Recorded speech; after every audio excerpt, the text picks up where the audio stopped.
Hello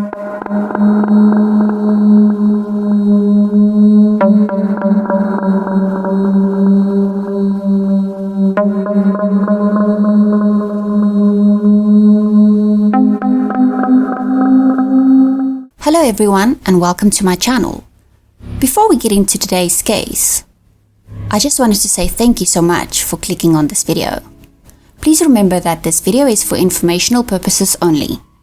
Please like and subscribe. It's a free way that you can help me out.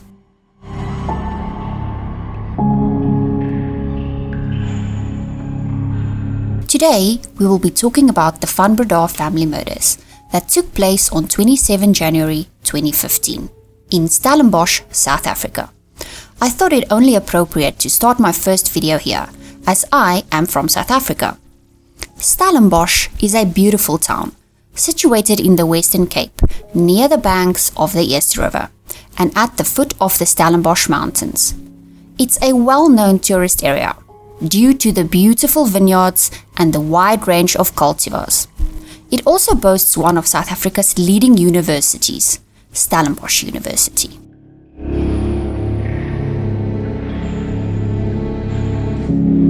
Martin van Breda was born on 5 August 1960. He matriculated in Amanzimtoti, KwaZulu-Natal, after which he went on to study civil engineering at Stellenbosch University. After completing his degree in 1983, he wanted to further his studies, and he moved to Pretoria, Gauteng, where he would complete his MBA at the University of Pretoria. Pretoria is also where he met Teresa du Toit in 1983. Teresa was born on 19 June 1959. Teresa's father had encouraged her to study computer sciences, and she received her degree at the University of Witwatersrand, now known as the University of Johannesburg. She worked for IBM. Martin and Teresa worked on the same street, which is how they met. They were both very driven and very focused on their careers.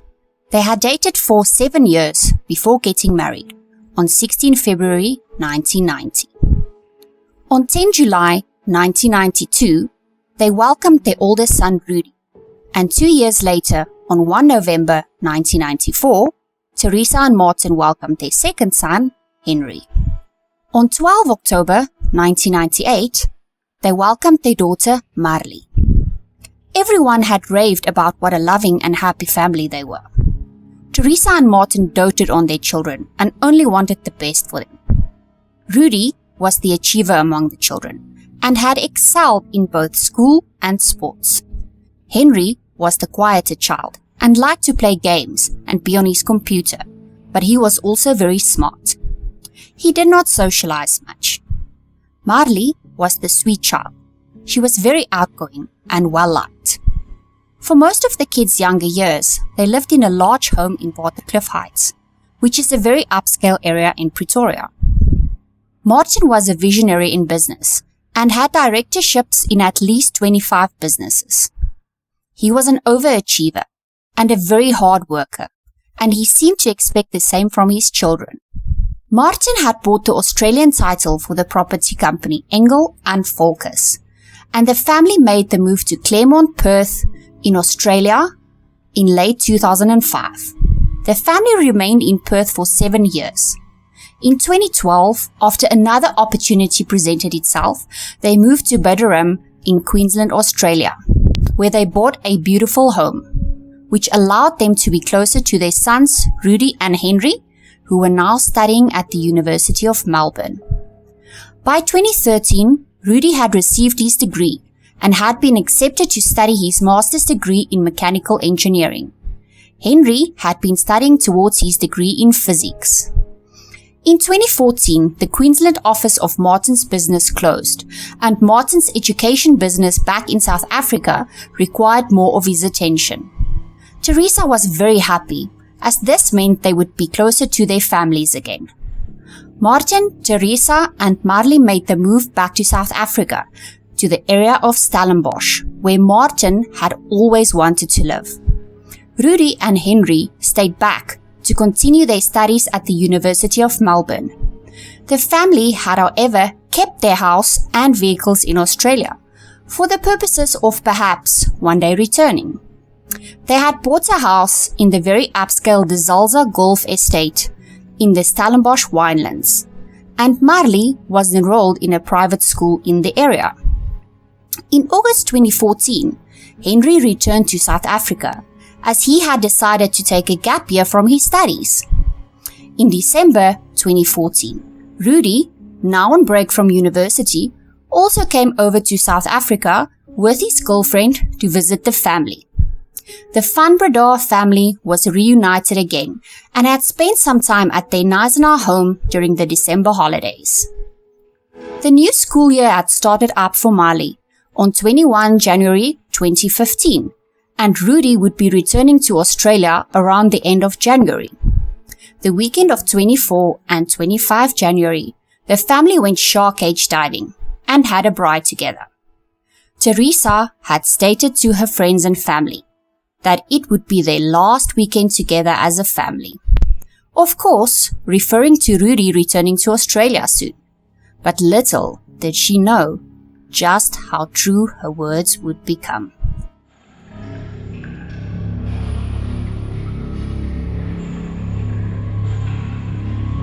What is Stephen? What is your emergency?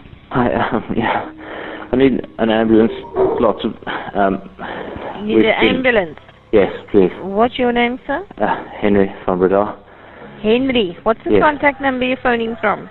My home phone number, but I'm not sure what the home phone number is. My cell phone. We're at 12 Husker Street, please.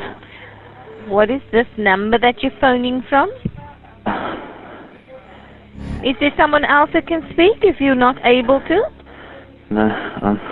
Who else is in the house? There's no one else. Everyone I else need the contact number, please. Yeah, okay.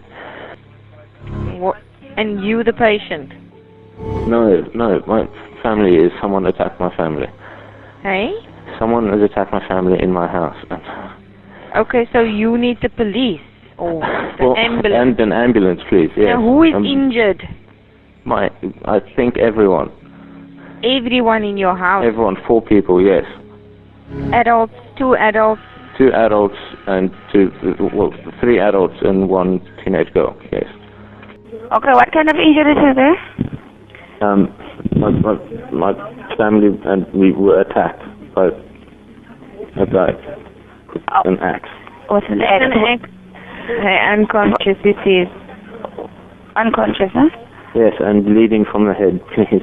On 27 January 2015, at 7:12 a.m., an emergency call came in from the Van Breda residence. On the phone was Henri, explaining that his family had been attacked in their home by a man with an axe. He indicated that they were all, apart from him, unconscious and bleeding from the head. He asked them to send an ambulance. I will link the full call below so you could listen for yourself regarding the discussion between him and the emergency operator. At around 7:40, the first responders are on scene. These responders are not from the ambulance. They are policemen that had received a complaint about a fight and a possible crime scene on the estate. These policemen had no idea what they were walking into. Upon their arrival, they don't see Henri outside. As they walk up to the house, the front door swings open, and Henri is standing there. He looks nervous, scared, and traumatized. Henri informed the officers that his family were attacked with an axe and that they are upstairs. One of the officers stays downstairs with Henri on the porch, and the other enters the house. Upon reaching the staircase, he saw blood droplets at the bottom of the stairs, as well as on the stairs. When reaching the first landing, he saw something so much worse than he had been expecting. At the top of the stairs are 2 females, lying next to a bookcase in the passageway. Teresa had what was described as gaping wounds to her head and face. The younger female, Marley, was lying on her stomach. Her long blonde hair was soaked with blood, and he was unsure of the extent of her injuries at that point. Upon entering the doorway to the first room, he noticed that it was a bedroom, and that is where he saw Martin, bent over the top of the bed. From what he could see, he had a big wound to the back of his head. His body was stained with blood, and the bed that he was lying on was completely soaked through. He was only wearing his sleep shorts. There were 2 beds in the room, and between the beds laid Rudy, who was also dressed in only his boxer shorts. The best way to describe his wounds was to say that he was mutilated. Upon clearing the area and ensuring that no intruder was still present, the officer exited the room and saw one of the females in the passage was moving. At first, he thought it might be a post-mortem twitch, but then she did it again. Marley moved her leg more than once, which is when he shouted an SOS for an ambulance. Shortly after that, 2 ambulances arrived at the scene. The medic felt a faint pulse on Marley. Upon further inspection, he saw that she had a severe wound to her head and that her jugular on her neck was almost severed. Ambulance lights ablaze, they took her to the closest hospital where the doctors stated that extensive surgery would be required and that she might not survive. Back at the house, one of the police officers had brought the family dog, Sasha, to Henri. They found her in their garage. Henri is taken into the back of the ambulance so they can have a look at his wounds. Henri had a bruise on his forehead and some light blue discoloring under his eyes. He had a superficial cut on his right shoulder. On the right-hand side of his chest, he had 2 superficial wounds parallel to each other. On the left side of his chest, he had 2 superficial wounds, one horizontal and one vertical. The one that angled down was a small stab wound but had no depth to it. There was a stab wound on the left side of his abdomen that was not bleeding anymore, and his left arm had 4 superficial cuts parallel to each other. Near his belly button, he also had a small stab wound, but it had no depth to it. On his back, he had some abrasions that looked like 2 scratch marks. The investigators found the weapon, the axe, with the stickers of purchase still attached to it on the first level landing of the stairs, and the knife that Henri was attacked with was also found under Rudy's bed. Henri's wounds are patched, but cannot be cleaned yet. Henri is taken to the district surgeon's office to have his wounds tended to and photographed. They also take cheek swabs, scrapings from his nails, and they draw blood. Afterwards, he is taken to the police station to give a formal statement. This is where Henri informed the police that he had a stutter and that he struggled to speak. His version of the events goes as follows. On the night of 26 January 2015, at around 6:30, him and his father had some wine together. They both had 2 glasses and he also had a whiskey. He says that Rudy went for a run at some point and at around 7:15 they sat down for dinner. He says that afterwards they watched some TV and both his father and sister went to bed around 9. He was not sure where his mother was at that point. Rudy and Henri went to bed around 11. He stayed up and watched an anime series called One Piece on his laptop until around 3 a.m. on the morning of 27 January 2015. After watching the series, he had listened to some music to help him fall asleep. He got up at one point and went to the bathroom to relieve himself with his phone and closed the door behind him, which is when he heard loud noises coming from the room that he and Rudy shared. He opened the door slightly and took a look through the gap. This is when he saw someone standing over his brother and hitting him. He shouted for help, after which his father came into their room and switched on the light. This is when Henri saw the person was hitting his brother with an axe. His father lunged forward onto the person, but was struck in the back of his head. He heard his mom speaking from the passage, and the attacker went out towards her voice. He then heard the person attacking his mom. The person came back into the room, looked at Henri and laughed. He moved towards Henri and tried to attack him. They fought with each other and Henri managed to take the axe from the person. When the person stepped back a little, He took out a knife and came at Henri again.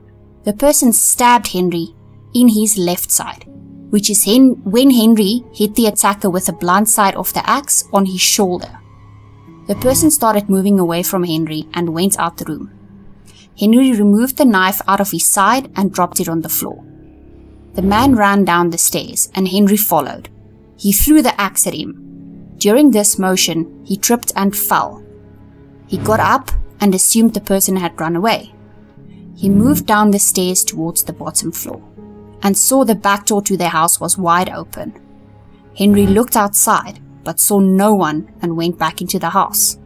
He tried to phone his girlfriend, but it went to voicemail.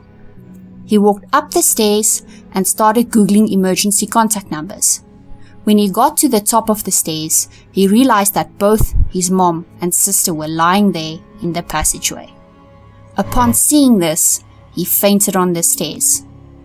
He awoke when it was already light outside, and he phoned emergency services.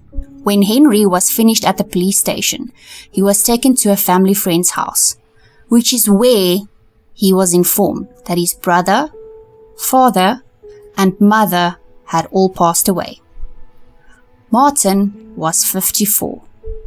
Teresa was 55, and Rudy was only 22 years old. Marley, who was 16 at the time, was currently in critical condition. Later that day, the family were notified that Marley had survived the surgery, but she had been placed in an induced coma due to her severe injuries. She is kept under armed guard, with no visitors allowed as she clings to life. Not only is she a valuable witness, but she is at risk of this person coming back for her if he knew that she was still alive. An update is released on Marley, stating that her condition is improving. She has started to move her eyes when spoken to, and she is no longer in critical condition. On 5 February, a memorial service is held for Martin, Teresa, and Rudy. On 19 February 2015, a press statement is released about Marley, as she continues to make more progress.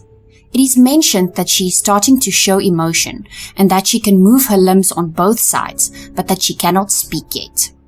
Near the end of February, Marley slowly starts to speak and answers easy questions. On 7 March, Marley is moved to a recuperation center, with her recovery looking to be a long process. She has not made a police statement yet.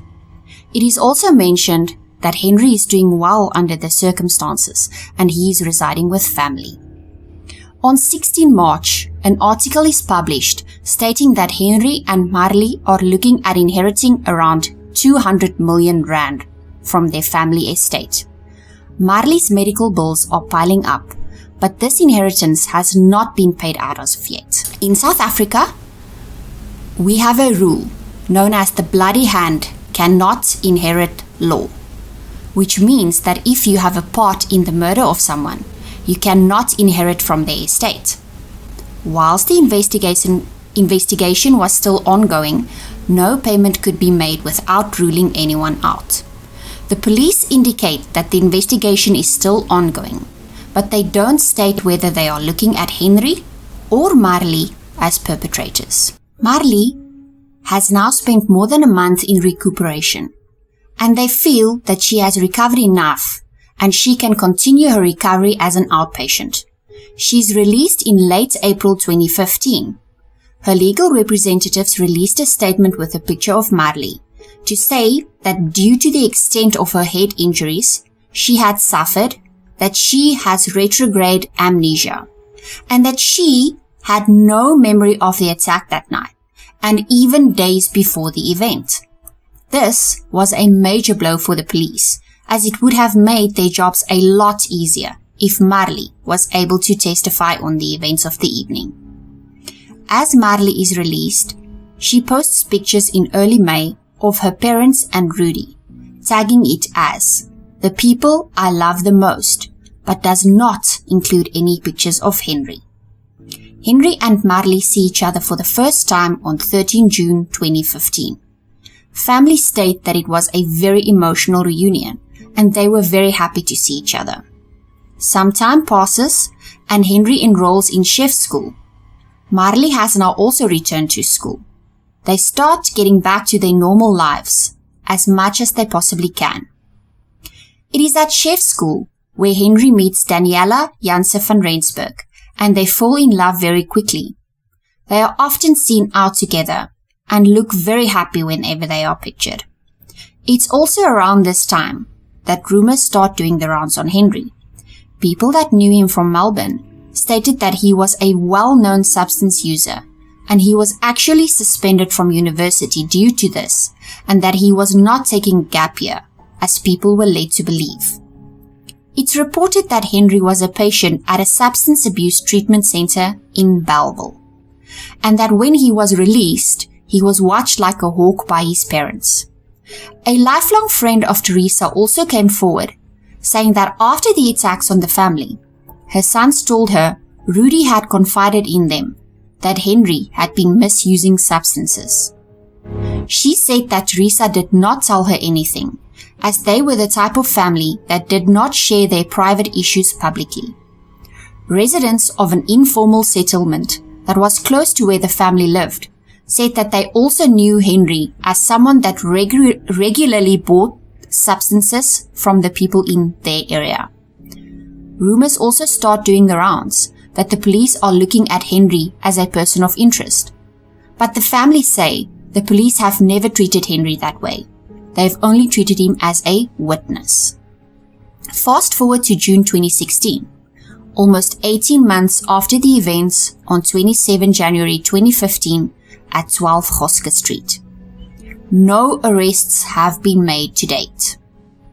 On 13 June 2016, the media is informed that a decision has been taken to start prosecution on the case. A warrant of arrest is issued for Henri van Breda on that day.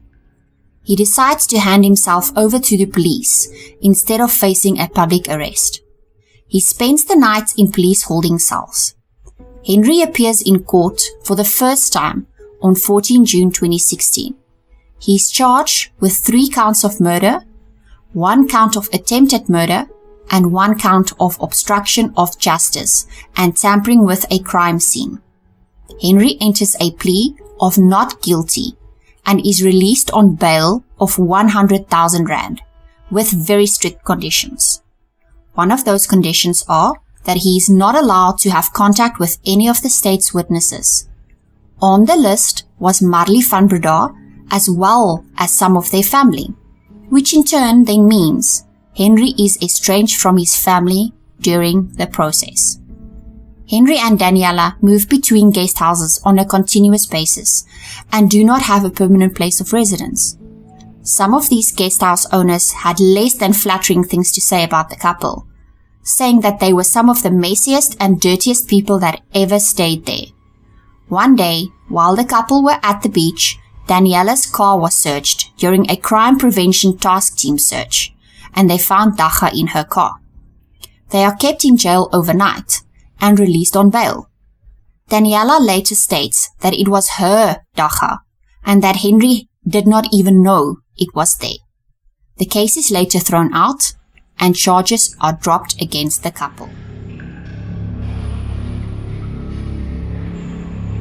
Henri's trial starts on 24 April 2017, more than 2 years after the events of 27 January 2015.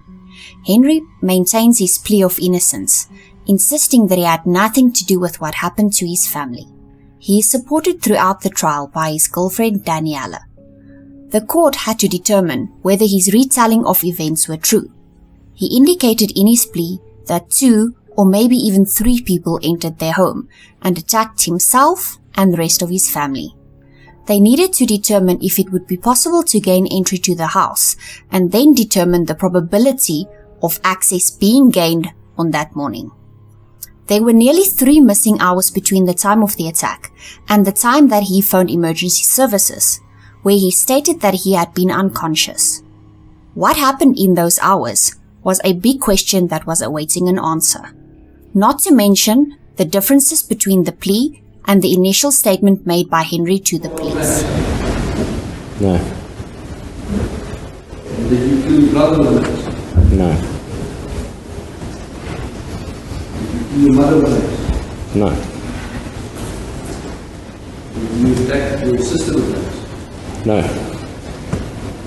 Did you attempt to change the crime scene at any stage by intending to throw the axe instead of hitting it against the wall on the top middle landing of the stairs? No, my lord. Did you have any reason to attack your family? No, none whatsoever.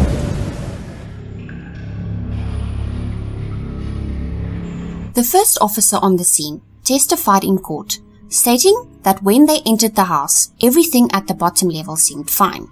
Completely normal. It was only when you got to the stairs that you saw that something was wrong.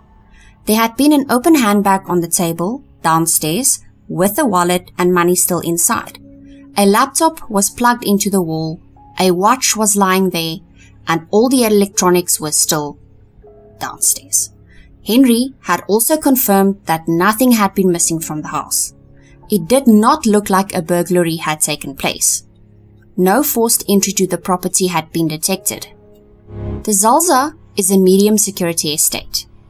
The estate has an electric fence, which is linked to an alarm that would go off if it was touched or damaged in any way. There are security beams where access might be gained from outside, and there is a surveillance system that is monitored 24 hours a day. There are security guards that do patrols on a regular basis, and some areas even have anti-dig foundations under the fences. The vehicle access points are manned at all hours. There are heat signature cameras that would pick up humans or large animals when they came within 20 meters of the fence. If an alarm was activated, a guard would be sent to investigate, and the alarm would only be cancelled and reset if it was confirmed that no incident had occurred. No breaches or alarms were detected on the night before or the morning of the events at 12 Hoske Street. The last sign-in at the gate was at 23:57. No one reported seeing any suspicious vehicles or people on the estate. 5 full perimeter checks were done between 6 p.m. on the 26th and 7 a.m. on the 27th. The Van Breda house is closer to the middle of the estate. If someone was looking to break into a house, they would have had to bypass all the other houses with a quicker escape route, which did not make a lot of sense. And also, the investigators stated that nothing had been stolen from the house. They also looked at the possibility of someone targeting the Van Breda house specifically. This was also ruled out as a possibility, as the family had no known enemies or reasons for someone to target them. No foreign DNA, fingerprints, or footprints were found in the Van Breda home. The evidence presented clearly excludes a random break-in or house robbery as well as any intentional attack on the family.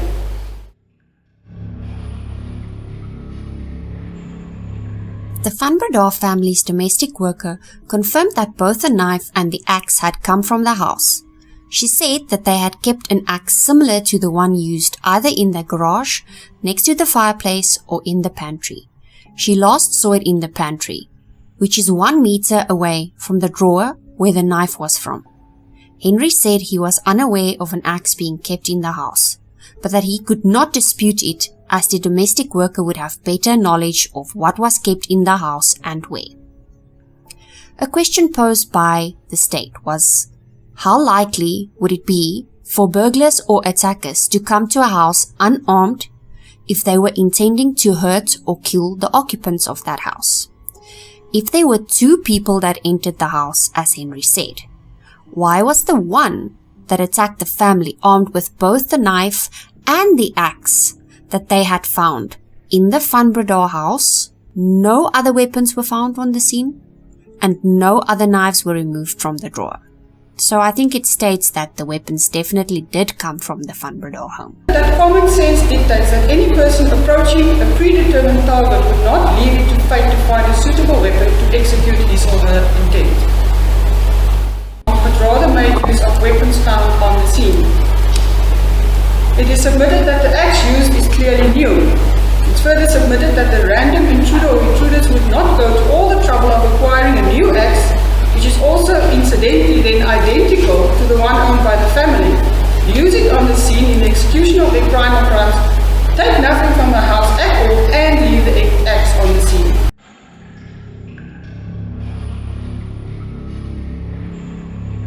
Much was said about the emergency call. Henri sounded very calm on the phone. He said that he had forced himself to stay calm due to his stutter, and that if he stuttered, the call might have gone worse. The call operator at first thought that it was a prank call due to his calm nature, and the fact that she stated she heard him giggling. I have listened to the call several times. I could not hear any giggling on my end. He indicated that he definitely did not giggle and that he was saying please, which is what I also heard. Let me know in the comments below what you think. The call lasted around 25 minutes as they struggled to pick up the street due to it being within an estate, which as a person with an emergency where your family has been attacked and bleeding from the head, as he stated, would be so frustrating on its own. He does not once get impatient with them, even though his family has been badly injured. During the trial, they showed pictures of a list of numbers that was pasted on the Van Breda fridge, with numbers to phone in case of emergencies. On it was 2 24-hour emergency numbers that he could have phoned instead of searching for numbers to phone on his cell phone. Henri says he scanned through the list and didn't think they would help him much. He thought he would be able to get the emergency services there faster if he phoned them directly, which is why he searched for the numbers on his phone. Whilst preparing to make the call, he smoked to calm himself down as to not stutter. Cigarette butts were found on the kitchen floor, and they were just dropped there and left to burn out on their own. It was suggested by the prosecution that he at that point did not care about his parents' rule of not smoking in the house, and just left the cigarette butts on the floor as a, hey, what should I care? They're gone now. He got emotional when they put this to him, and he said that it was not the case at all.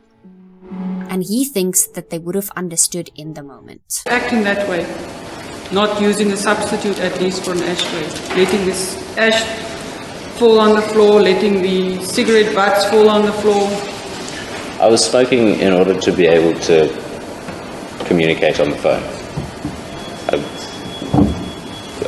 was very much struggling to speak at that point. I was breathing very heavily.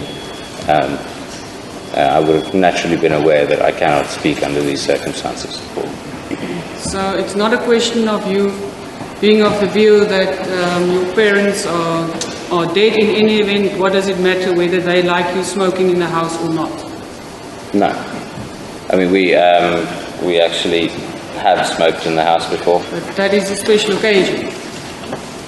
Yes. And you had just testified that your parents didn't like you smoking in the house. Yes. I think these are circumstances that would have proven understandable. That would have, excuse me, would have? And I think they would have understood. They would have understood. Yes.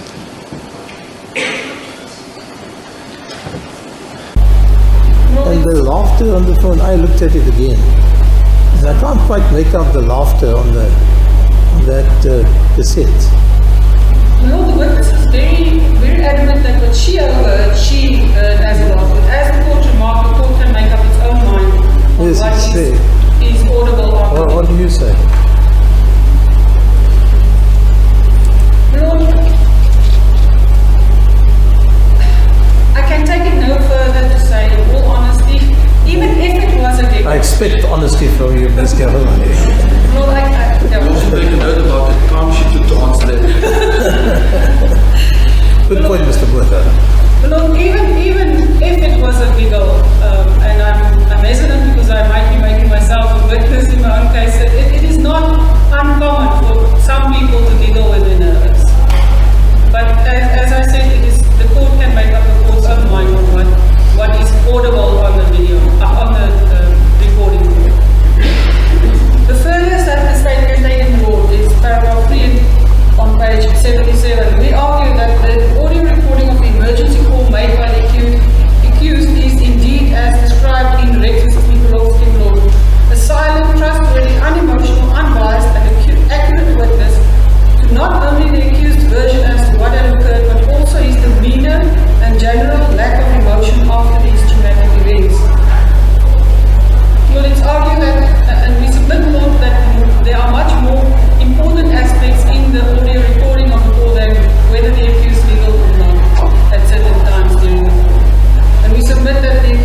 A neighbor that lived across from the Van Breda family testified in court that around 10 p.m. on the 26th, she heard raised male voices that sounded like an argument that only went quiet around midnight.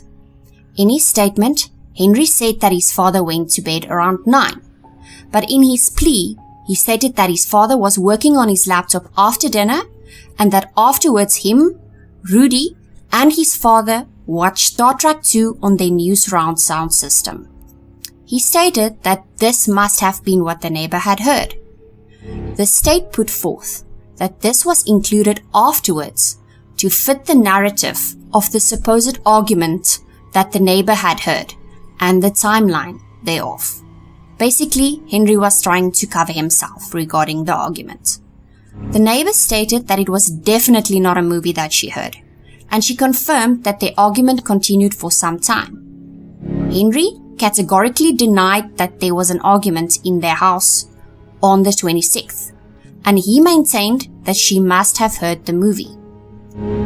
This witness also stated that both her children woke up around 4 a.m. She did not understand at that time why this happened, as the older one does not wake up during the night. The children's room faced the Van Breda balcony of the room where the murders happened. It was also determined that 4 a.m.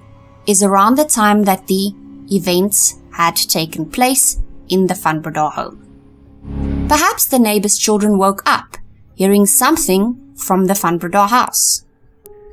However, several of the Van Breda family members, as well as some friends of Henri and Marley, testified that the Van Bredas were a very close-knit family, and they were unaware of any issues within the family. Nowhere in your statement or your plea explanation do you make any mention of the fact that your dad in actual fact worked before or after dinner. That is something new, that is not before the court before. Okay. Okay? Do you accept that? I accept that. Why the difference? Why is this now added to your version? I don't think it was really relevant before, or we didn't deem it necessary to put in my plea explanation. But later on, after having consideration of the photos, I found it relevant to mention where my dad was. So, isn't it because you later realized that for Stefanie op het Hof to have heard some kind of noise from your house, you need to move the movie watching on a bit? Otherwise, you couldn't have heard any noise from your house at 10 o'clock at night. So could you repeat the question?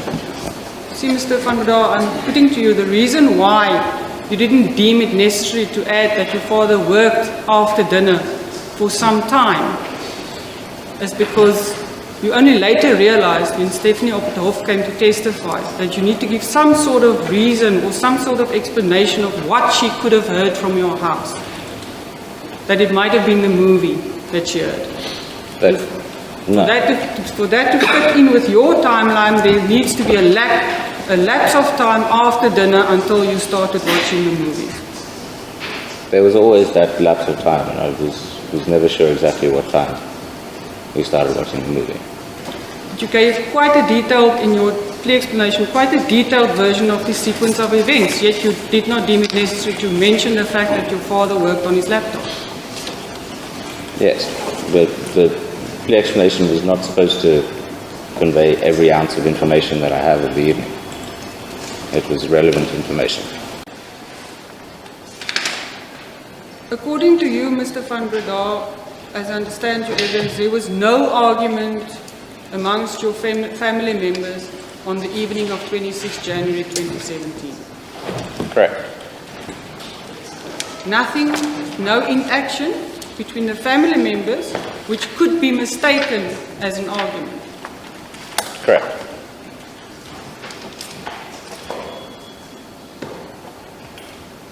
What is your comment on the testimony of Ms. Stefanie op het Hof that she heard raised voices during that evening between 10 o'clock and 12 o'clock coming from your house?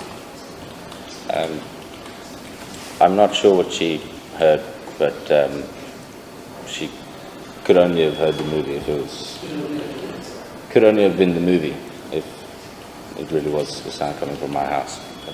She was very adamant that she knows the difference between voices and the soundtrack of a movie. She was quite sure that what she heard is not the soundtrack of a movie, but raised voices, male voices. I recall her testimony to that effect. Yes. And what is your comment on that? But I think she's wrong. If she's convinced that she heard angry male voices from my house, then she's wrong. Do I understand you correctly? So it's not that you say she could not or did not hear anything. You're saying that whatever she heard must have been the movie. Yes. The Van Breda's domestic worker said that their dog Sasha was like a family member. She was a house dog and did not go outside much. Sasha had doggy beds in every single one of the family's bedrooms, as well as one downstairs close to the stairs.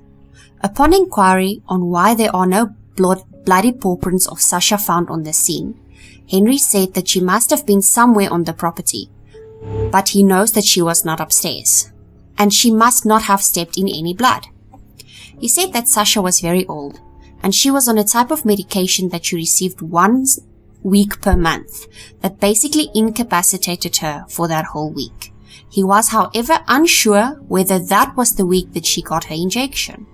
Henri also said that Sasha was not the typical guard dog, and she did not bark at any sounds, but it was mentioned by the state that she barks every time she hears the domestic worker coming in. Henri stated that's because she likes her and she plays with her. When asked if he locked Sasha in the garage while carrying out the attacks on his family, he said no. Sasha would be barking and scratching at the door to get out. Sasha can be heard barking in the background of the emergency call. If Sasha would have been in the house, she would probably have wanted to check on her family if she thought something had happened to them. Or she would just go and look for them. Would she also not have been barking if she heard her family being attacked? Speaking of that, Mr. Van der Daal, why do we not see any bloody paw prints of Sasha on the scene? Because I presume that she also didn't step in blood. Because in your version, Sasha slept in the house. Correct. She was able to physically get out the stairs. She might struggle, but she can get out the stairs. Well, 3 out of the 4 weeks a month, yes. Well, again, there was the period of time a month where she was pretty much incapacitated. But Yeah, but on this night. it's not Which part of the night was she incapacitated? Can't be sure. So, I said as a part of the month, remember, due to her medication. Oh, the medication. But you said you couldn't confirm whether the night of 26, 27 January actually fell in that 1 week a month that she was incapacitated. Yes, I can't recall. And the fact that you didn't carry her up the stairs doesn't mean that anybody else in the family didn't do so either. Correct. And in any event, you said that she could climb the stairs, it's just that you happened to observe her at some stage that she struggled, and that's why she was carried up the stairs to be rather safe than sorry. She would hurt herself, yes. Now, on your version, Mr. Van der Daal, Sasha's whole family were upstairs in the boys' room, in the passage, and you having lost consciousness on the stairs. Correct. Yet we do not see any paw prints of Sasha having moved about on that scene at all. I don't doubt that. You don't know where Sasha was, No, I don't. but she was in the house somewhere. Yes, she was on our property, definitely.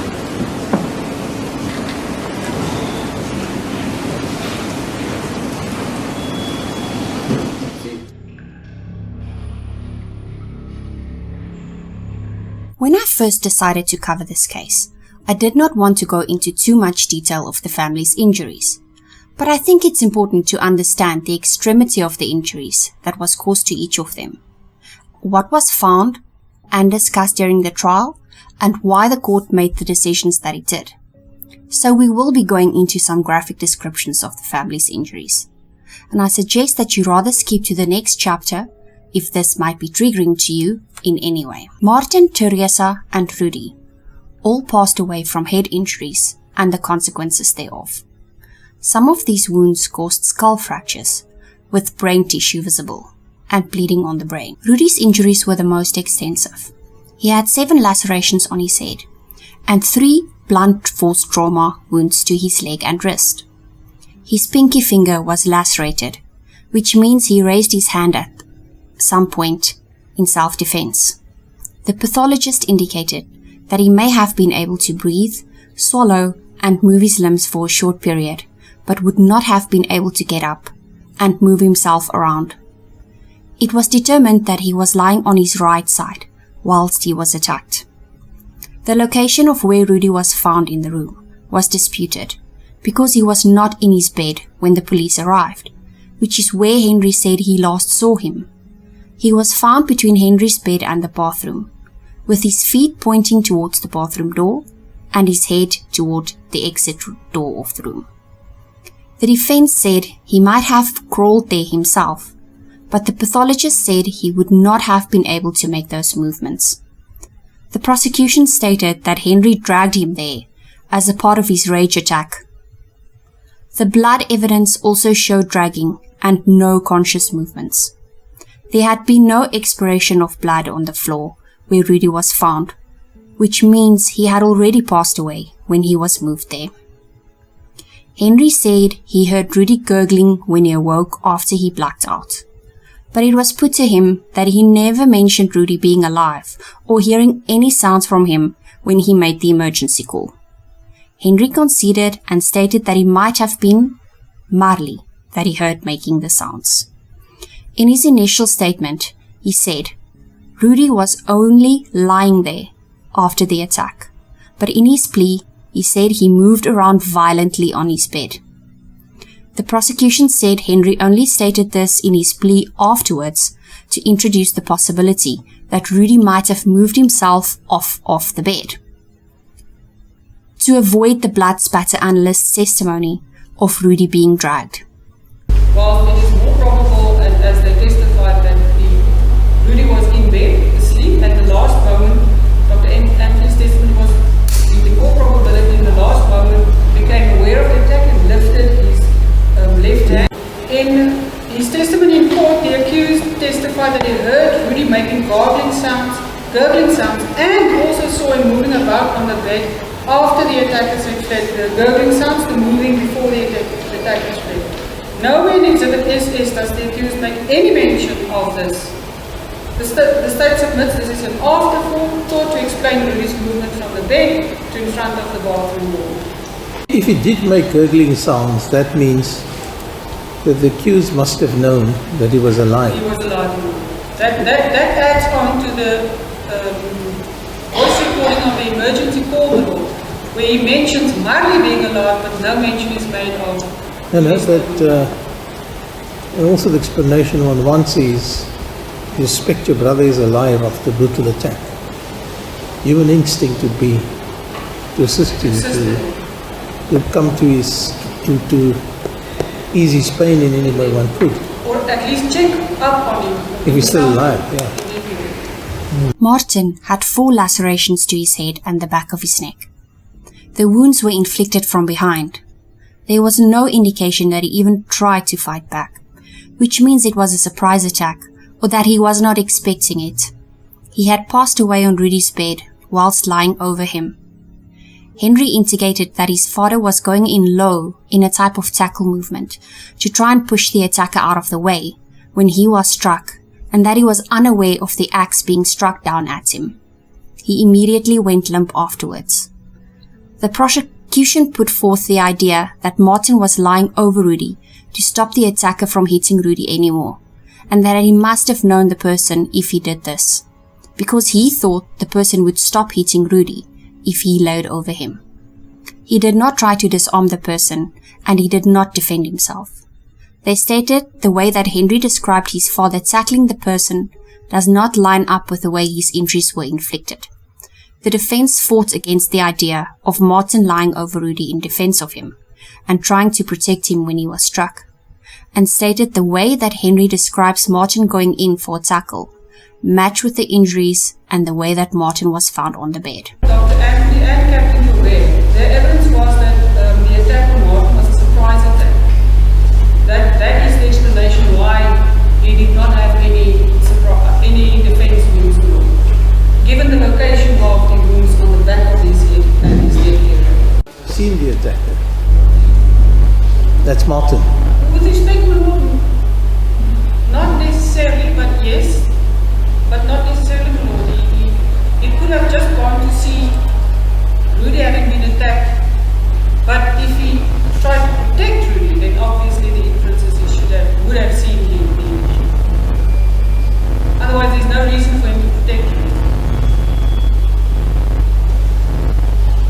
Teresa received 2 wounds to the top middle of her head.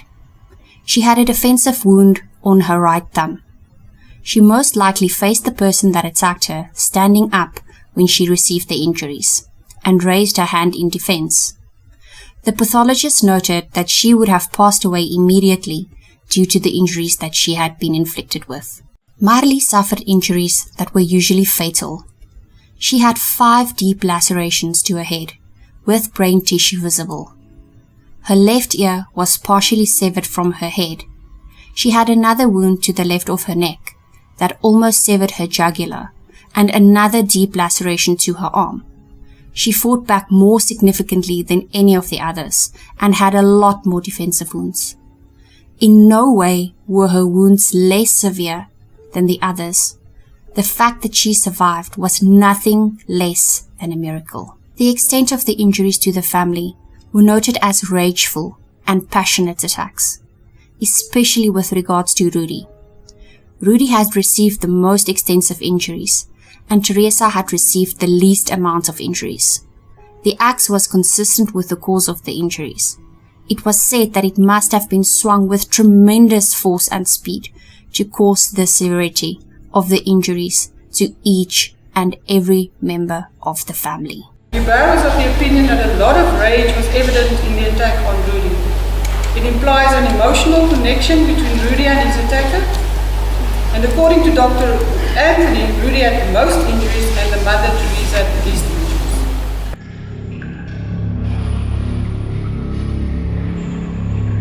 A forensic specialist testified that the wounds on Henri's left forearm and the 2 on the left side of his chest were undoubtedly self-inflicted. The wounds were made whilst he was standing still. The average person would pull away when they are cut and not allow someone to make the exact same cut in the same place. Also, if you are struggling with an assailant, the cut marks would be more jagged and not be made in such straight lines. The blood flow from his wounds flowed in the same direction, downwards, which means his position did not change from him being upright. In his version, he lost consciousness on the stairs, which then in turn means he would have had to pass out in an upright, sitting position due to no blood flow directionality change. His wounds were evenly spaced and uniform in length, and were made to avoid sensitive areas. Self-inflicted wounds are usually found on the chest, abdomen, arms, or hands. In other words, areas that are easily reachable. The specialist showed pictures from a textbook of self-inflicted wounds, and Henri's almost 100% matched up with those pictures. She testified that it would be impossible to receive the wounds in the way that he said he did. During an attack, they would be pushing and pulling and holding on to each other. The wounds would differ in directionality and depth. There are also no wounds on his hands to indicate self-defense. There was also a stark difference between the extreme wounds that his family had suffered and the superficial wounds that he had suffered. He indicated that this was due to the fact that he was attacked with a knife, whilst his family were attacked with the axe. We've also confronted the cross-examination about the difference in the severity of your injuries when compared to that of the family. With what weapon was your wounds affected? It's a knife. During the trial, Henri described and demonstrated how the struggle between him and the attacker happened.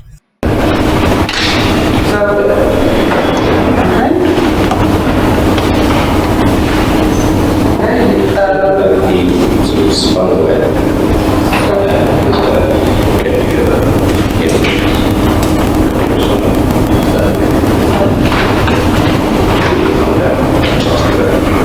His arm across here, to cut me there, so I moved my arm away and across each time I was avoiding another arm. And just get out of the way. And about there to us, struggle. Both arms. Yes. You let go and basically start retreating.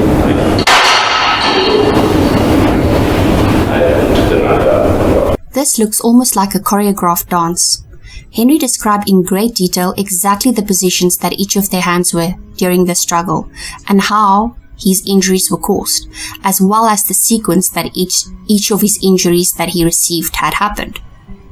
He stated that while being stabbed, he hit this person with the blunt side of the axe, upon which this person then fled out of the room.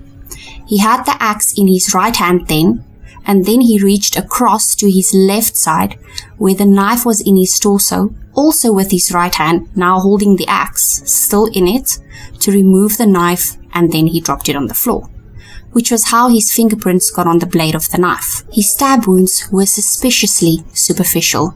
The defense stated that they were not measured correctly, and that they would have measured to at least 50 millimeters deep.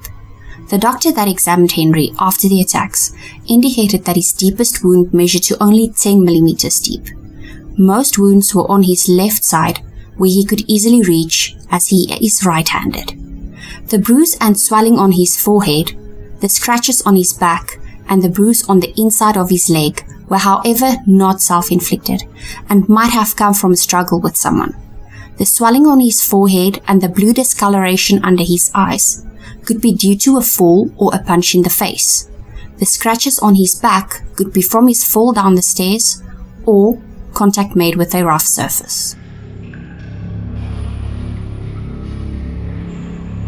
If one looks at the pictures of Henri in the back of the ambulance on the morning of 27 January, one can say that he looked very clean with no noticeable blood on him, apart from the blood from his own injuries.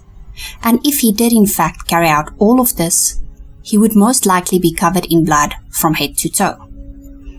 Henri was not only wearing his boxer shorts on that morning, as he was pictured in the back of the ambulance. He was also wearing another pair of grey shorts over his boxers that were taken by the police, as well as a pair of socks. Yes, he was wearing a pair of socks in the middle of summer with heat of more than 35 degrees Celsius. There were 67 different bloodstains identified on his shorts and 17 stains on his socks. The majority were spatter stains, while injuries had occurred and while he was in close proximity to the source. All these stains belonged to Martin, Rudy, and Teresa. The majority, however, were from Rudy. It was determined that he would have had to face the blood source for the stains to get onto the front of his shorts.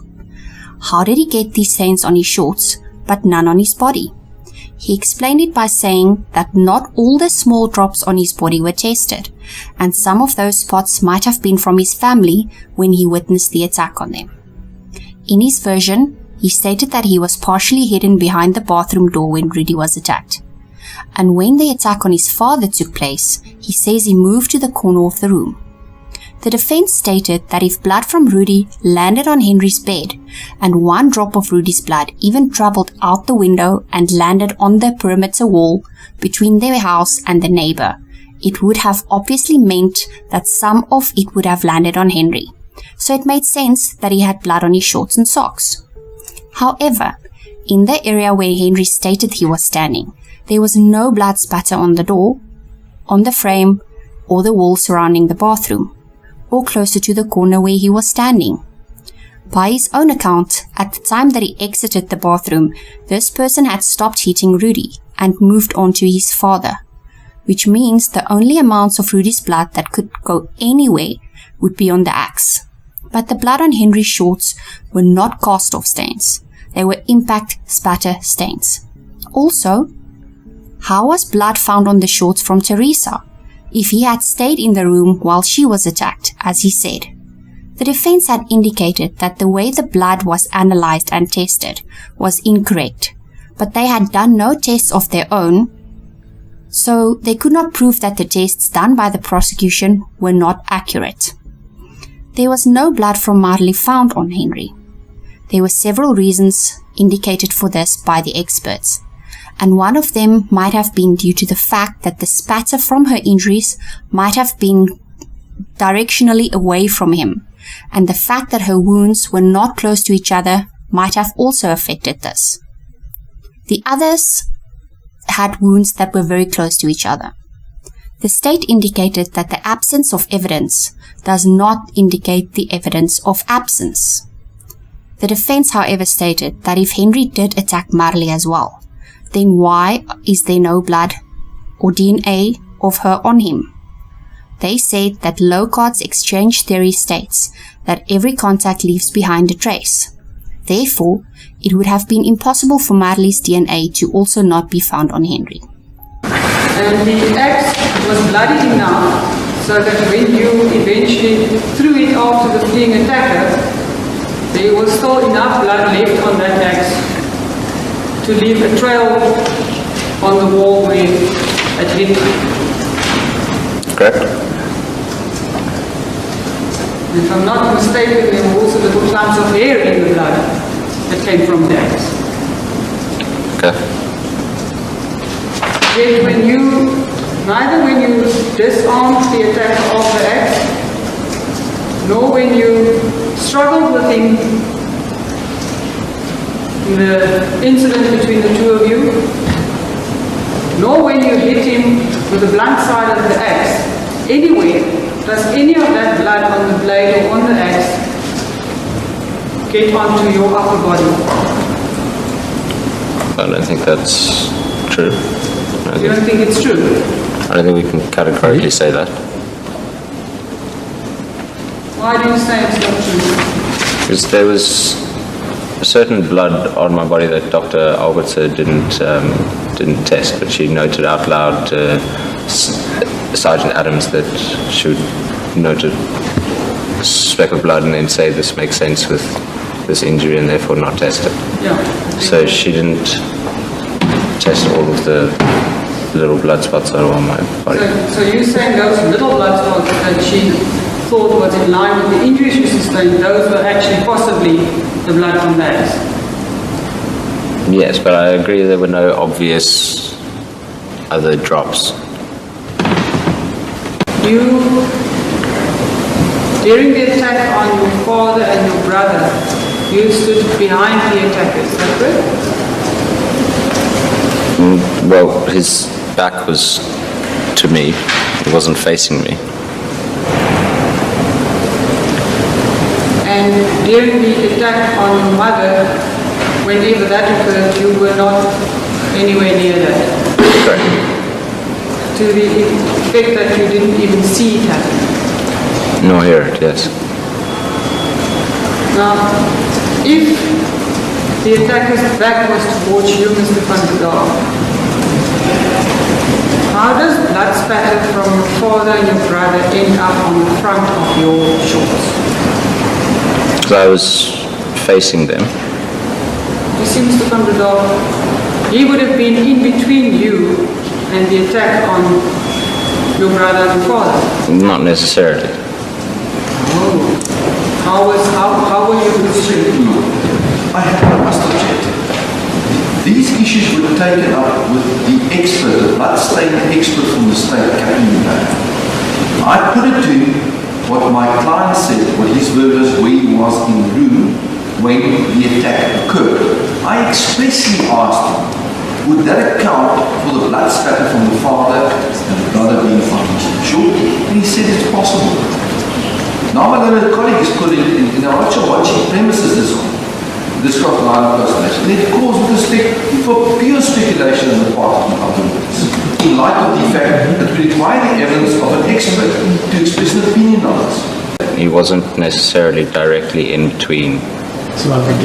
He wasn't necessarily directly in between me and, I suppose, blood source. So although you say you were behind him, you weren't exactly right behind him. Yes. The person behind you is behind you, but I could still spray him with some water. The blood tested from his torso was only his blood from his injuries. It was put forth by the prosecution that Henri had cleaned himself up after the attacks, and then thought to not take off his shorts and try to dispose of them, because he would be looking too clean if he did that. He stated that not every blood spot on his torso was tested, and the doctor noted that the blood that she saw made sense with regards to the injuries, but they did not test every blood drop. It does not make sense that he would have no blood on himself, but so many different stains on his shorts and socks. That would also mean that he cleaned himself before he got his injuries, because he had blood from his own injuries on him. Once again, going back to the fact that his injuries were self-inflicted, as it would have had to happen after all the attacks took place, to have none of the blood of his family on himself. Now let's get to the axe. If he touched the axe while battling with this person, would he not have blood on his hands? He had no blood on his hands when taken to the back of the ambulance. Also, the handle of the axe was very clean, if you take into regards that 4 people were attacked with it, and it seemed that none of the blood dripped on the handle. The prosecution noted that he must have rinsed the axe handle to get it so clean, and also to remove his fingerprints. The bottom part of the handle appeared to be quite free of any blood or bloody fingerprints or handprints or any marks which would be indicative, one would suppose, of a struggle, possession of such a weapon. No, because when I grabbed the axe, my hands were clean, and as far as I could tell, his hands were as well. His hands were in gloves, so I don't know what you would have expected there.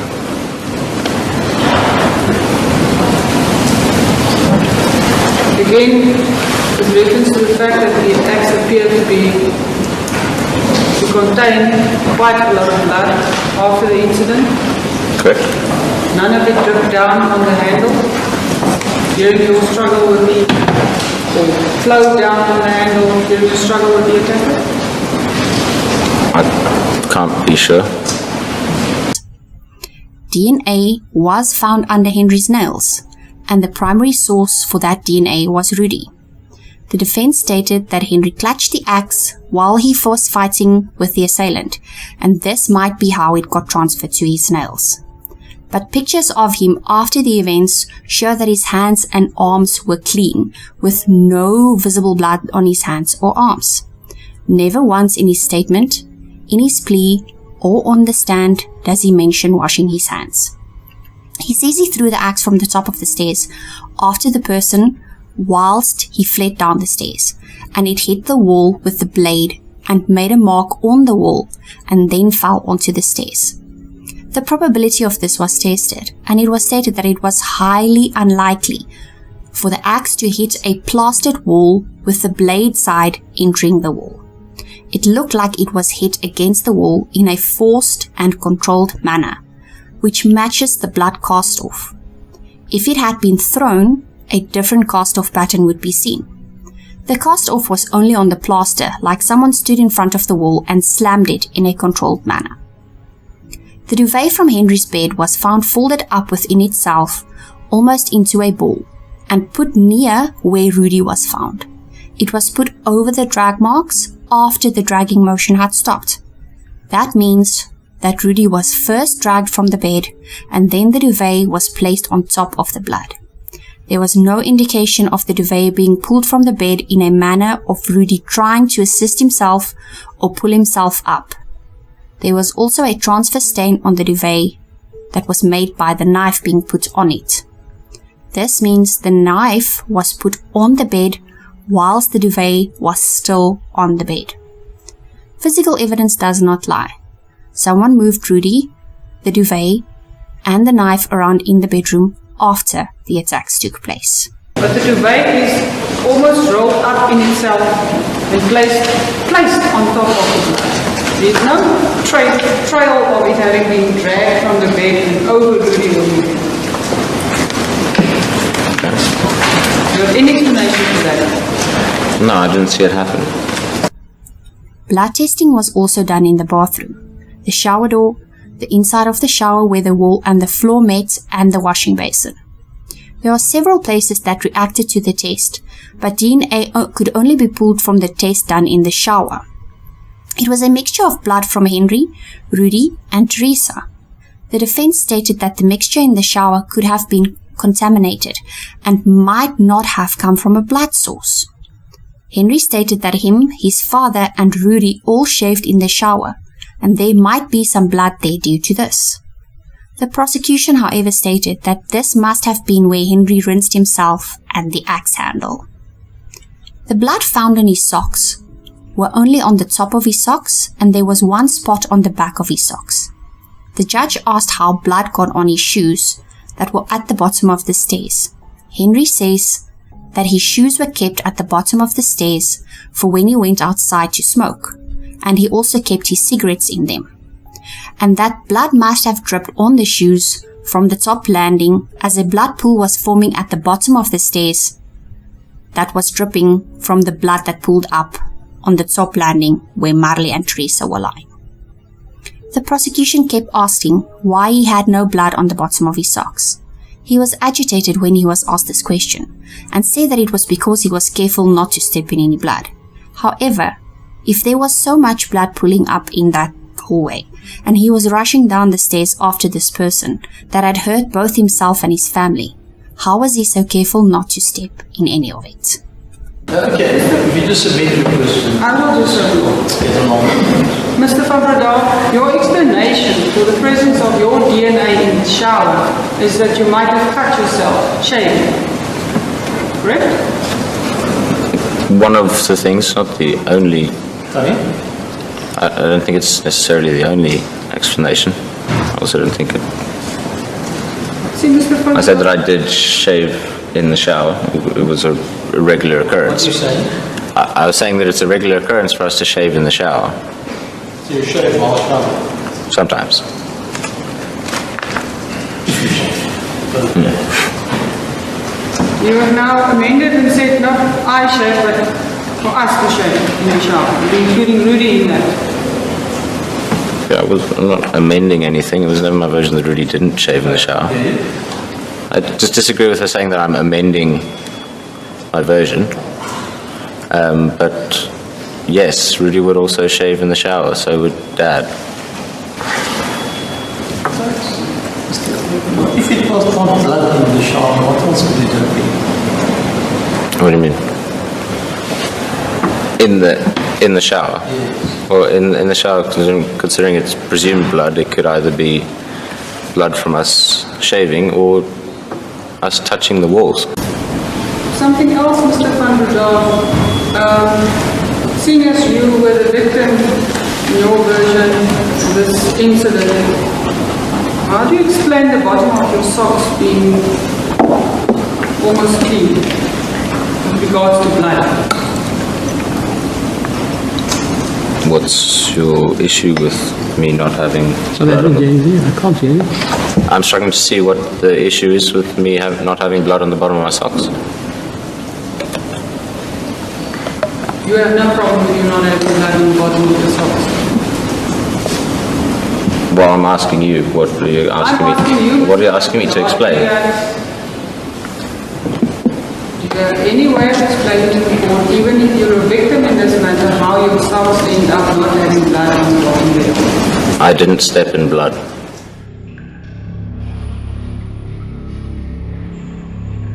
The prosecution put forth that Henri had waited for his family to pass away before he decided to call the emergency services.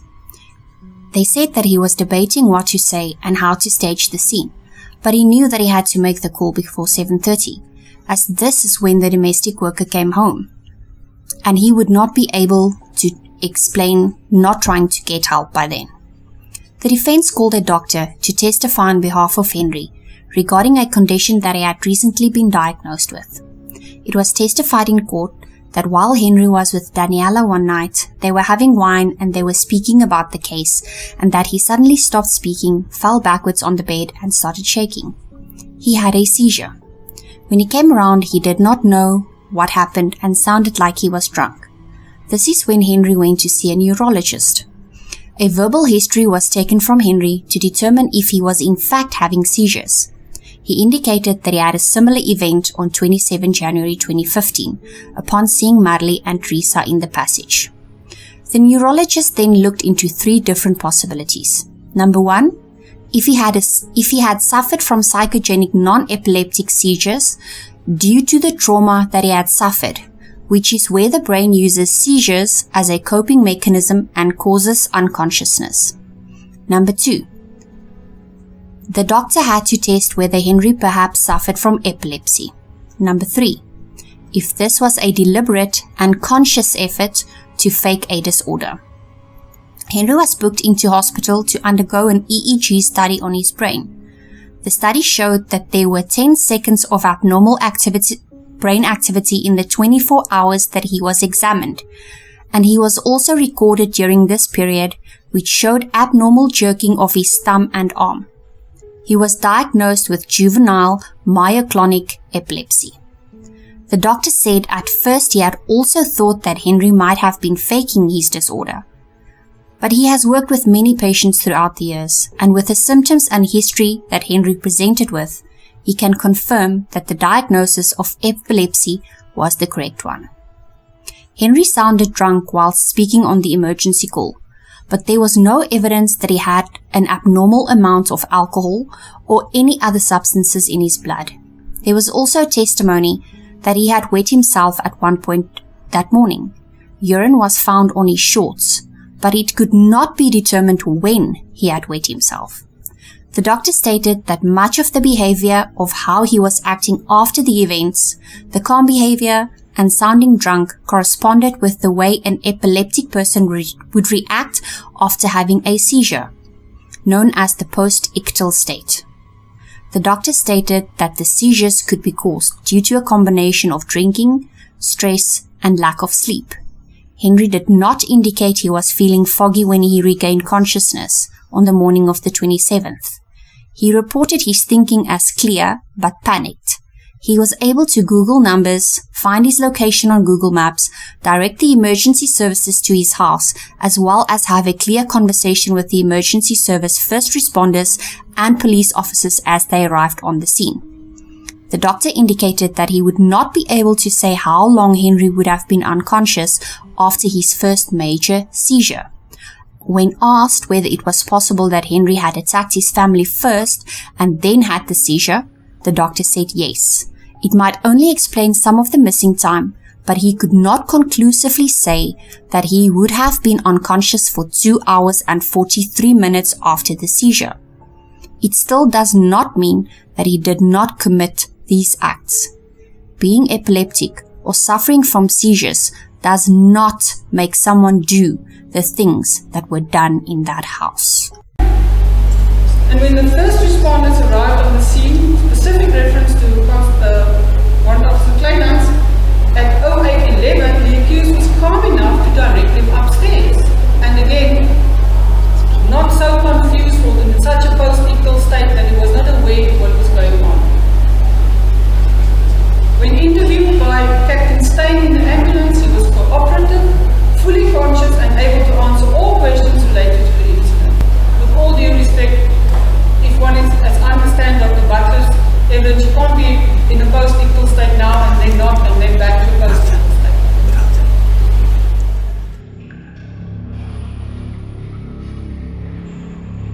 When Henri was questioned why the times differed on the statement and the plea, he said that he was pushed to give specific times when he did not know the exact times that everything happened, the night before or the morning of the events.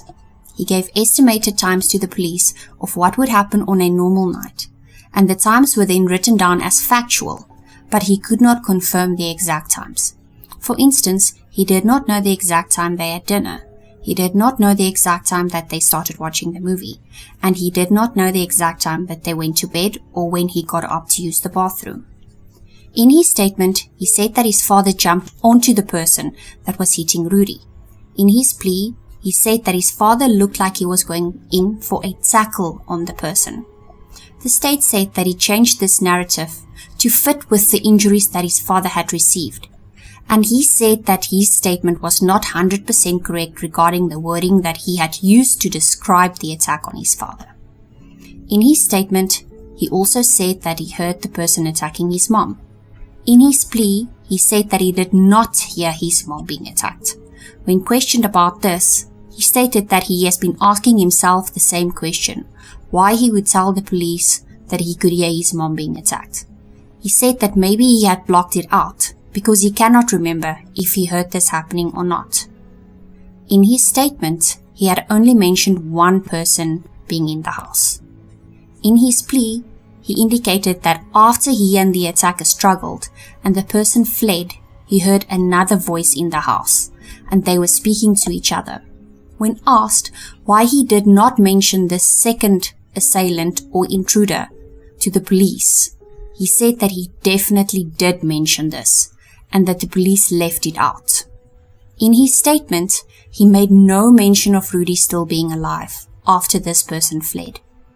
Where in his plea, he said that Rudy was making gurgling noises and moving around violently on his bed when he came back to consciousness. On the emergency call, no indication was made that Rudy might still be alive.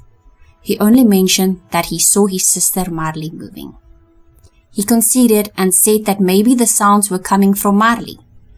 This was said to have been done to cover the idea of him moving Rudy out of the bed, when the pathologist clearly testified that Rudy would not be able to move himself from bed. In his statement, he does not mention speaking to anyone else except for the emergency services after the attack, or asking for help. But in his plea, he mentioned that he saw someone outside whilst he was on the phone with emergency services. He says he could not remember who they were, but he did ask them to get help. One of the domestic workers on the estate was walking to work that morning and saw Henri standing outside, speaking on the phone.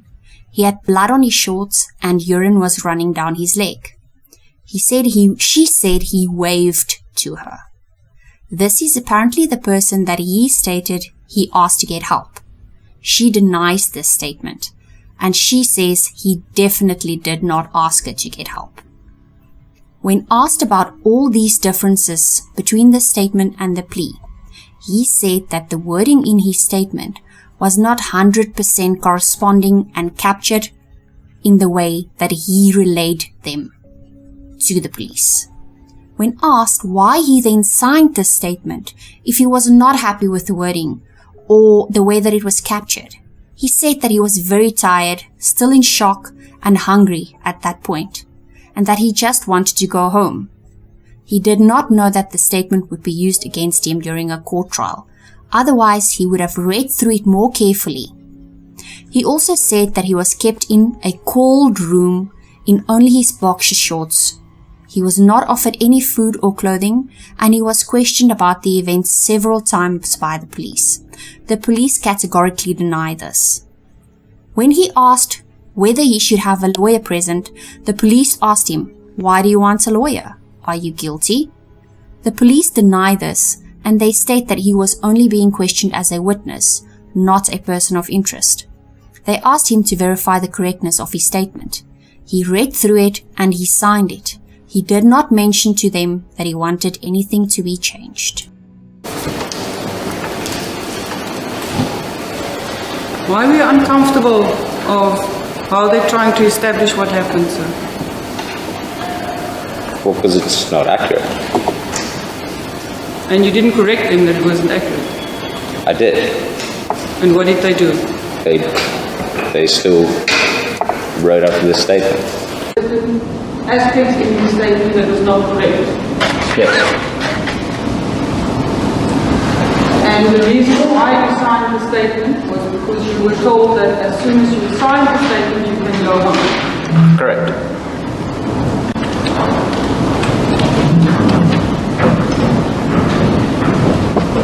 What, Mr. Contador, would be your comment on what the court should make of your evidence today in court and the preceding number of court dates, given that at this point in time it's not a question of going home, it's a question of you being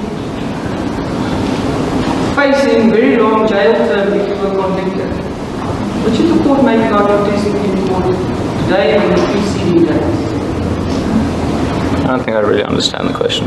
If you're willing to sign the statement, Mr. Patadar, according to you, which would contain aspects which are incorrect, Yes. you sign that so that you could go home. Yes.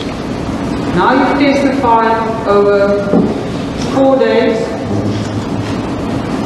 facing a possible very long jail term. Yes. What would your comment be on the possibility of your credibility? Given that you're willing to sign a statement which you know to be incorrect according to you, just to go on. Yeah, as I said, if I'd known that this statement was going to be used in court, I wouldn't have signed it. Now, the question to you is, you signed the statement despite it being wrong because you wanted to go home. Yes. So the implication of that is that you would, what the prosecutor says you would do whilst testifying. Yes. What do you say to that? Well, I'll deny it. Tell me? I deny it, first of all. And secondly, the circumstances set out in here, I mean, I don't think I was entirely thinking clearly. I did not understand the situation I was in. If I had been given legal advice, I would have probably been more aware of what was actually going on. If I'd been given a day to rest, I may have been able to better.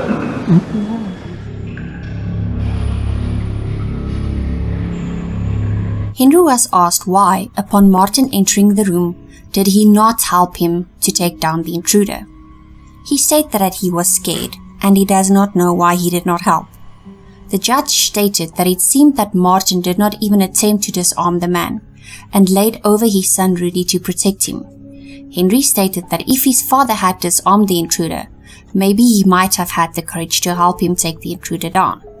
He was also asked why he did not try and help his mother and sister, or at least warn them to the attacker.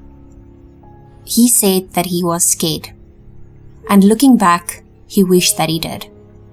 He was also questioned regarding the fact that if there were intruders in his house, and they just badly hurt his family, why did he go downstairs, saw the back door open, and did not even try and close it and lock it? Why did he not secure the house when the intruders could still be in the area? He stated that he was not thinking clearly. He was asked why he phoned a 17-year-old girl that had no way of helping him before he tried to even phone anyone else.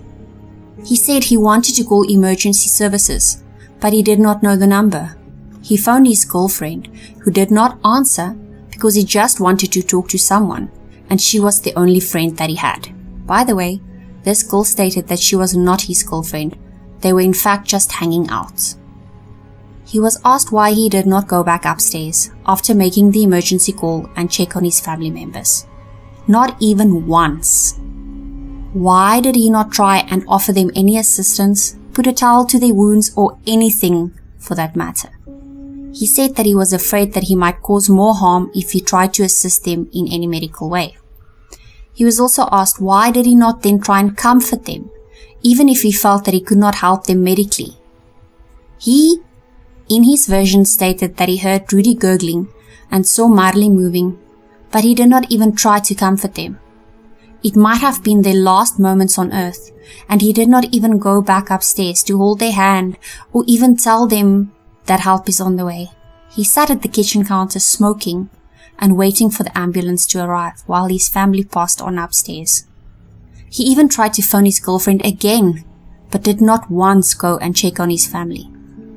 It's true that everyone reacts differently to trauma, and I don't know if you can judge a person by how they act at certain times, but I think that in most cases we can all agree that when your family is badly hurt, you would probably try your best to assist them or comfort them, and you would try to get them help as soon as possible. At that stage, as far as you were concerned, there was only one intruder that you had seen. Correct. So, let us ask this. Sort of bother me. Why did you and your brother and your father try to overpower the intruder? My lord, I wish we did. Sorry? I wish we did. You? I wish we did, my lord. I know is there some explanation why you didn't defensively try to protect yourselves? Protect your brother, protect your family, try to overpower the intruder? I think I was just too scared to do anything. I did not touch anybody of my family in the house the time the person assaulted my family with the axe. True. That the only other two males in the house moving in your direction. What do you do? I didn't do anything, my lord. If I'd been thinking clearly, I probably would have done these things. If you had been thinking clearly. Yes, if I hadn't been so scared and so unable to decide upon action. Unfortunately, not what happened. Absolutely nothing. Correct.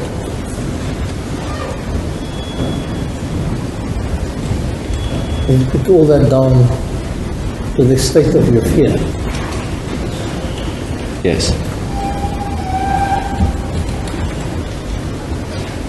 Then the accused not seeking other assistance, my lord, the accused seek no help from any of the neighbors who lived in close proximity.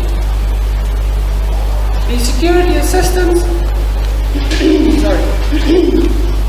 the accused did not attempt at all to make use of the easily accessible security and emergency services available to the residents of the estate. Even the security officers who were known to patrol the area was not approached for help. Then the fourth aspect is the accused calling the outcome. Instead of making use of all the available help in close proximity, the accused called his girlfriend, a 16-year-old minor living in the school hostel. And it is submitted, my lord, that the accused simply had no answer to the state as to why he decided to call the outcome. Furthermore, the assistance to his family, my lord, the accused did not at all, on his own evidence, attempt to medically assist to his dying family or even just to comfort them in their dying hour. Instead, he smoked 3 cigarettes. On 21 May 2018, Henri van Breda was convicted of being responsible for the deaths of Martin, Teresa, and Rudy, as well as the attempted murder of his sister Marley. He was also found guilty on obstructing the course of justice. The conviction was based on the following facts. Number 1. The family lived in a security estate, and there had been no evidence of unlawful entrance. Number 2. No evidence of burglary was evident inside the house. Number 3. 4 people were brutally attacked and left for dead. The accused was the only one that was left standing. Number 4. He suffered injuries supposedly inflicted by the same person in the same incident and the execution of the same intent. Yet, his injuries were markedly different in their nature and extent when compared to the other members of his family. Number 5. Evidence shows some, if not all of his wounds had been self-inflicted. Number 6. Van Breda's recall of how the events happened was not consistent with the evidence that had been found on the scene. Number 7. It was found that he amended material aspects of his version when he became aware that his version could not be reconciled with the evidence. Henri does not show emotion during the conviction. It rather looks like he might fall asleep. His girlfriend states that she gave him a tranquilizer to calm him, and this must have made him sleepy. The defense asks that Henri remains on bail due to the fact that he is using chronic medication for both his epilepsy and his depression. The prosecution opposes this and state that bail is only for people that have not been convicted of serious crimes such as murder and attempted murder.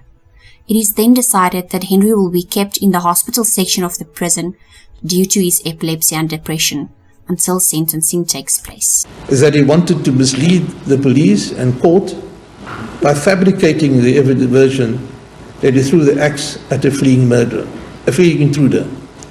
Whether the accused threw the axe at the wall because he wanted to stage the scene, or whether he staged the scene with a controlled action. One more page. Subsequent to the commission of the crimes, the accused intentionally inflicted injuries upon himself and told the police that the victims and he were attacked by an intruder in order to mislead the police as to the true identity of the perpetrator. Furthermore, the accused intentionally wanted to mislead the police and court for the very same purpose as the reason for the axe being thrown or hit against the wall. The accused deliberately committed positive acts of obstruction and supplied the police with false information that the police acted upon by launching a search for an alleged intruder or intruders. He must have known that the allegations were false and must have been aware of the fact that it might interfere with judicial proceedings which were to take place in the future, or would at least hamper or forestall the investigation of crime. Please rise, Mr. After considering all the evidence, the result is inescapable. As a family man, it's difficult for me to say so. It is the only possible inference. In the premises, count 1, the murder of Rudy van Breda, the accused is found guilty.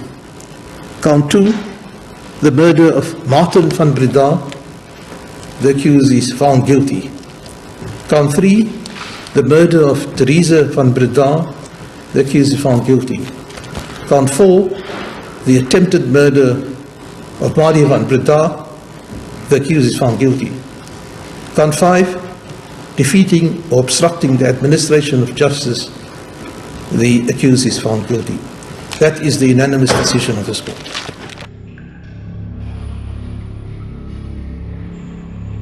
On 5 June 2018, sentencing proceedings start.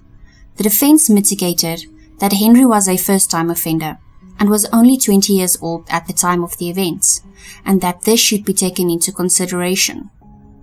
The prosecution asked that an equal sentence be given for the attempt made on Marley's life as would be given for the other 3 convictions on the other lives, as the extent of Marley's injuries warranted it.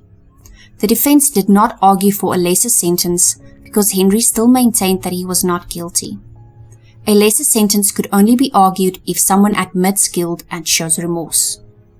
On 7 June 2018, Henri was handed 3 life sentences for taking the lives of Martin, Rudy, and Teresa, 15 years for the attempt on Marley's life, and 12 months for the obstruction of justice. Henri again did not show much emotion whilst being sentenced.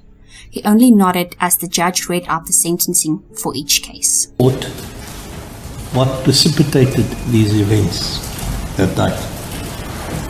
We know from an independent witness that there was an argument, a loud one, which persisted in your house for several hours. At best for you, we can assume that the crimes were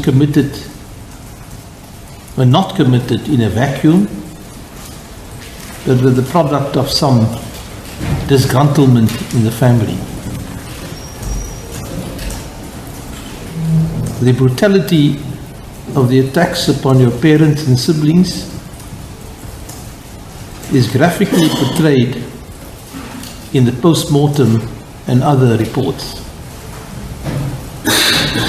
They were attacks involving a high degree of uncontrolled violence. The victims were unarmed. There is no suggestion to the contrary. They faced an axe-wielding son or brother, probably not expecting the worst. The father, Martin van Breda, was probably heroic. He sustained sharp and blunt trauma to the head and the central upper back regions of his body. There was no evidence whatsoever indicating defensive wounds on his body. It means that he endeavored to defend his son Rudy, your brother, with his body. He did not defend himself, or perhaps he did not expect that you would strike him. Rudy van Breda also sustained sharp and blunt trauma on his head and left lateral upper neck region. The only indication of defensive injuries was on his left little finger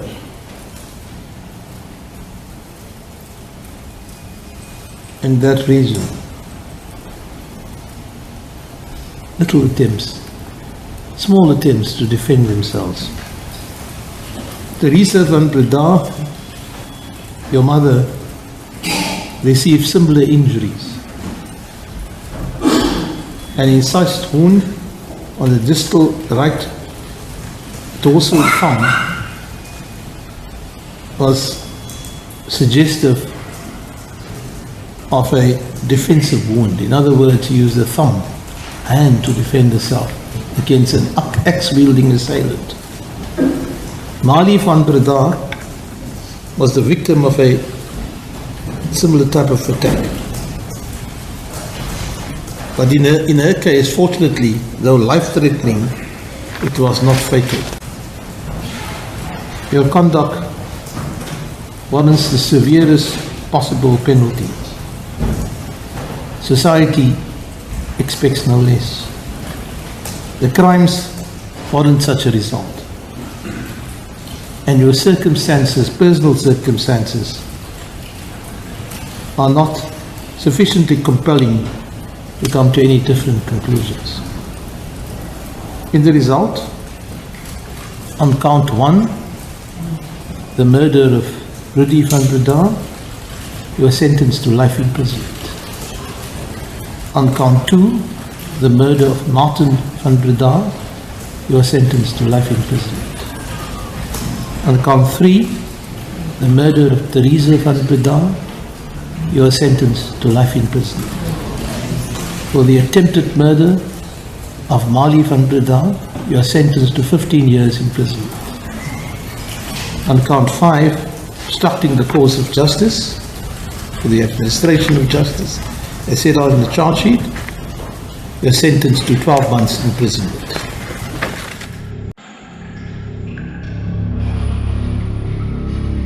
In August 2018, Henri's team applied for leave to appeal the conviction and sentence. The court found that there was no reasonable possibility of successfully arguing the case to a different outcome. All appeals for Henri were exhausted at the Constitutional Court in 2019. Henri's sentences are served concurrently. He would need to serve 25 years before he would be eligible to apply for parole. He would be 48 at that time. Henri is currently serving his sentence in Pollsmoor prison. Most people felt that justice was served in this case, and felt that his guilt was proved beyond a measure of doubt. Some say that motive was not proven and that the evidence was circumstantial at best. In South African criminal law, it is not required to prove motive. They rely on the evidence that has been provided to the court. I think that as a society, we are looking for reasons as to why someone would do something to this extent to their family members, for no apparent reason. We look to find things such as major substance abuse problems, abuse by said parties, or severe mental health issues. This event was so horrific that people feel that a motive should be sought, as certainly someone would not do something like this just because they were upset over something small or a fight was ensued between them and their family members. Forensic psychologists say that what they usually see in cases like this, where it involves siblings and family members, it would usually be one of the siblings that had the worst injuries. Something about Rudy and Henri's relationship might have played a major role in these events that happened. Henri was not abused. He was not severely mentally ill. We know that people confirmed that there had been jealousy between him and Rudy. We know that there were many claims that Henri was abusing certain substances. Maybe his parents found out that he was still abusing these substances after he went to this clinic. Maybe it was the fact that he was drinking. Maybe they threatened to cut him off financially. Maybe things then escalated into a fight. We will never know what really happened that night until Henri says something other than what he testified to in court. Marley has finished high school and lives a very private life. I think it's normal that society is very curious on what her thoughts are on the matter, or if she has since remembered anything.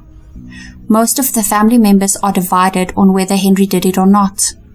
An interview was published with Daniela, as well as one of Henri's aunts, who maintain that they do not believe that Henri had committed these crimes that he has been sentenced for. Marley has suffered such severe trauma. She lost her whole family in one night. Her father will never dance with her at her wedding. Her mom will not be there when she has her first child. She won't have her brothers around to ask advice from. There will be so many moments where she wished to still have them close to her. I cannot imagine what she has to go through knowing that her brother had been convicted of taking them from her. I hope that she finds peace and happiness, and that she is living her life to the fullest, wherever she is and whatever she does. I'm sure her parents and her brother would not want anything less for her. Let me know what your thoughts and opinions are in the comments down below. Until next time, thanks for watching.